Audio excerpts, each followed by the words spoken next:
নমস্কার, দেখছেন talk to Bangla. আমি অভিষেক রয়েছে আপনাদের সাথে। এই মুহূর্তে যে খবর নিয়ে উপস্থিত হয়েছি, একদিনেই কিন্তু পাল্টে গিয়েছে রীতিমতন দিলীপ ঘোষের জীবন। এবং দিলীপ ঘোষের জীবন মানেই কিন্তু দাবাং মেজাজে রাজনীতি। এবং সেই দিলীপ ঘোষকে কিনা বিজেপির যারা কর্মী সমর্থক আছেন তারা ঢুকতে দিলেন না, এবং কর্মী সভায় গিয়ে দিলীপ ঘোষকে ফিরে আসতে হলো, দিলীপ ঘোষকে রীতিমতন ঝগড়া করতে হলো।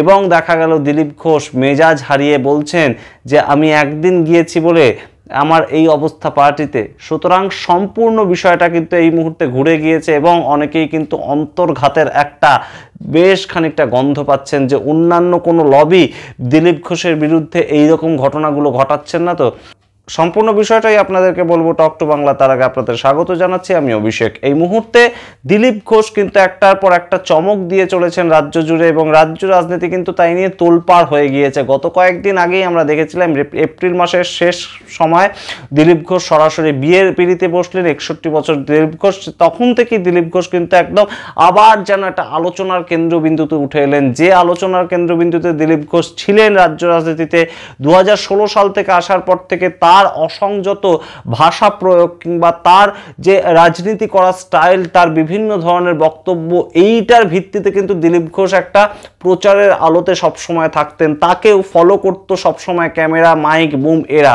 এবং সেই প্রচারের আলোটা কিন্তু অনেকটা সরে গিয়েছিল দিলীপ ঘোষের ওপর থেকে 2024 সালে যখন দিলীপ ঘোষ হেরে গেলেন একদম অষ্টাদশ লোকসভা নির্বাচনে। এবং তারপর থেকেই দিলীপ ঘোষের প্রায় বলা যেতে পারে দিলীপ ঘোষকে নিয়ে আর কেউ কিন্তু বিশেষ ইন্টারেস্টেড ছিল না।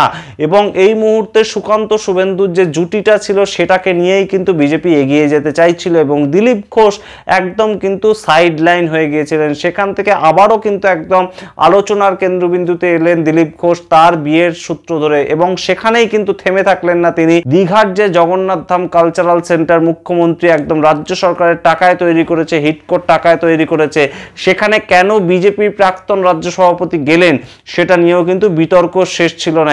আজকে আমরা সকালবেলা দেখেছিলাম যে দিলীপ ঘোষ একদম সাংবাদিক বৈঠক করে তার স্ট্যান্ড পয়েন্ট ক্লিয়ার করছেন, যাকে তাকে যা ইচ্ছা বলছেন। কাউকে বলছেন যে মমতার ব্যানার্জির আঁচল থেকে রাজনীতি করে উঠে এসেছে, 2020 পরে রাজনীতি করতে এসছে, উচ্ছিষ্ট খেয়ে বেঁচেছিল, মমতা ব্যানার্জির উচ্ছিষ্ট খেয়ে বেঁচেছিল, এখন বিজেপির উচ্ছিষ্ট খেয়ে বেঁচে আছে। এই ধরনের কথাবার্তা দিলীপ ঘোষ বলতে স্বভাবসিদ্ধভাবেই তিনি তা বলেন। এবং তারপরে যে ঘটনাটা ঘটলো আজকে বিকালবেলা আমরা দেখলাম, তিনি চা চক্রে যাওয়ার একটা উদ্যোগ নিয়েছিলেন কোলাঘাটে, এবং দীঘা থেকে ফেরার পথে কিন্তু সেই চা চক্রে দিলীপ ঘোষকে প্রবেশই করতে দিল না তারই দলের কর্মী সমর্থকরা। এবং সেই ভিডিও কিন্তু এখন এই মুহূর্তে ভাইরাল। আগে ভিডিওটা দেখুন এবং আপনারাই বিচার করুন যে দিলীপ ঘোষের কি রাজনৈতিক কেরিয়ার কোনোভাবে সম্পূর্ণ শেষ হয়ে গেল বিজেপিতে তার যে গ্রহণযোগ্যতা আর থাকবে না। আমরা ঠিক যেমনভাবে প্রেডিক্ট করেছিলাম সেটাই কি ঘটছে না?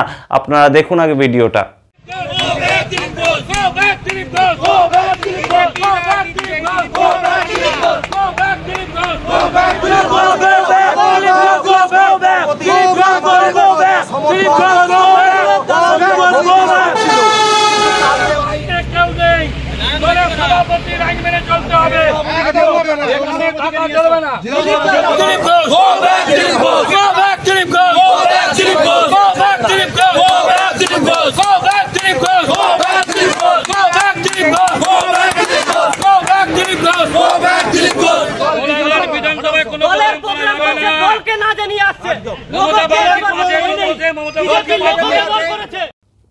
আপনারা দেখলেন সেই ভিডিও, এবং এই মুহূর্তে কিন্তু সরাসরি বোঝাই যাচ্ছে যে দিলীপ ঘোষ গো ব্যাক। এটা কিন্তু তৃণমূল কংগ্রেসের কেউ বলছেন না, এটা বলছেন স্বয়ং যে দিলীপ ঘোষ পার্টিটাকে তৈরি করেছিল, যে দিলীপ ঘোষের হাত ধরে বিভিন্ন সাধারণ কর্মীরা এসেছিলেন, সেই সমস্ত একদম নিচু তলার কর্মীরা দিলীপ ঘোষকে আর মেনে নিতে পারছেন না তাদের নেতা হিসেবে। যে দিলীপ ঘোষের নামে গত কয়েক মাস আগে আমরা খবর করেছি যে বিজেপি রাজ্য সভাপতি করানোর জন্য দিলীপ ঘোষকে বিভিন্ন জায়গায় বিভিন্নভাবে কিন্তু নেতাদেরকে একদম বক্তব্য রাখার মাঝখানে আমরা দেখেছিলাম সুকান্ত মজুমদারকে বলছেন যে দিলীপ ঘোষকে রাজ্য সভাপতি করুন, না হলে কিন্তু বিজেপিতে আর ভোট দেবে না, সেই জায়গা থেকে কিন্তু দিলীপ ঘোষের আজকে এই অবস্থা, একটা পদক্ষেপে কোথাও কি গিয়ে দিলীপ ঘোষের সম্পূর্ণ পলিটিক্যাল কেরিয়ার শেষ হয়ে গেল, এইটা কিন্তু এখন একটা প্রশ্নচিহ্ন। এবং এই মুহূর্তে রাজ্য রাজনীতি যে জায়গায় দাঁড়িয়ে আছে, Suvendu Adhikari is equal to BJP কিন্তু বর্তমানে হয়ে গিয়েছে। সুতরাং এই মুহূর্তে সুকান্ত শুভেন্দুর যে জুটি,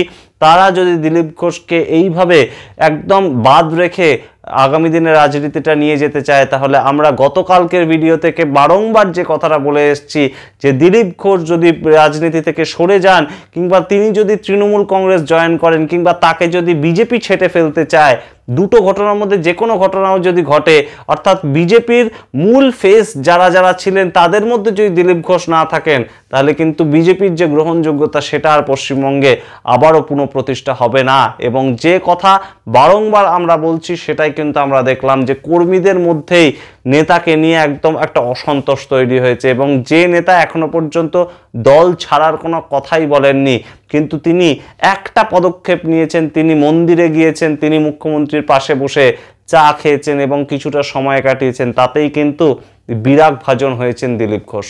আপনারা কি মনে করছেন? এবং এই মুহূর্তে দিলীপ ঘোষ যে স্ট্যান্ড পয়েন্টটা নিয়েছেন, তার যে বক্তব্য, তিনি কোনো মতেই তার যে করা কাজ, কৃতকর্মের কোনো ভুল দেখতে পাচ্ছেন না, সেটা কি সঠিক? নাকি আপনারা মনে করছেন যে দিলীপ ঘোষ এই মুহূর্তে এখনো পর্যন্ত বিজেপির রাজনীতি থেকে কোথাও সরছেন না এবং তিনি যা করছেন সেটাই সঠিক এবং অন্যেরা যা করছে সেটা বেঠিক? কি মনে করছেন? আপনাদের আবেগ, আপনাদের অভিজ্ঞতা, আপনাদের অনুভূতি অবশ্যই কমেন্ট বক্সে কমেন্ট করে জানান। এবং অবশ্যই দেখতে থাকুন টক টু বাংলা। প্রত্যেকটি ভিডিও লাইক, কমেন্ট, শেয়ার করে অবশ্যই টক টু বাংলা ইউটিউব চ্যানেলটিকে সাবস্ক্রাইব করবেন। ধন্যবাদ।